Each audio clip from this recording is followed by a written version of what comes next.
So what do we expect from the envoy? Well, we're getting a seasoned diplomat in Sung Kim who has done this sort of work before. He's well versed in North Korean nuclear negotiations, and it's just a matter of whether North Korea actually wants to negotiate.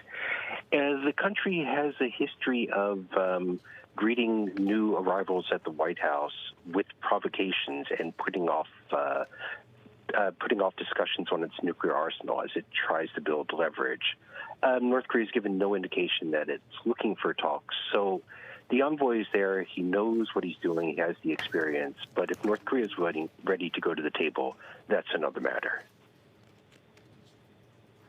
John, we also know that both leaders agreed to scrap the bilateral missile guidelines. How significant is that for China? Well, it will be a concern for China because it means that South Korea will be able to increase the range of its missiles to a region that could hit parts of China. But South Korea has been looking to get rid of these restrictions for decades. They see this as part of their security sovereignty, and increasing the range of the missiles is something they've been looking to do. South Korea is also looking to develop an aircraft carrier and other ways to project its power to more regions under President Jae-in. So this fits into that overall push beyond South Korea's traditional territory. It will be a concern of China, and the Biden administration will appreciate having an ally on board as it looks to the security threat posed by China. But this has also been a long simmering concern of South Korea, and I'm sure that they're happy to see these restrictions being lifted.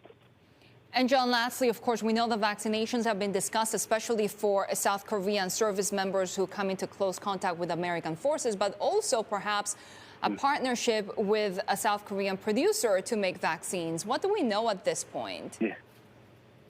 Well, it's still, I think the details are still being worked out, but this has been one of the goals of South Korea. This was one of the things that Jae-in talked about before the summit, was to get some sort of vaccine cooperation. South Korea has really been pressing to step up its domestic production of vaccines, and we may see more of this come out in the coming days, a few more of the details of what may be involved.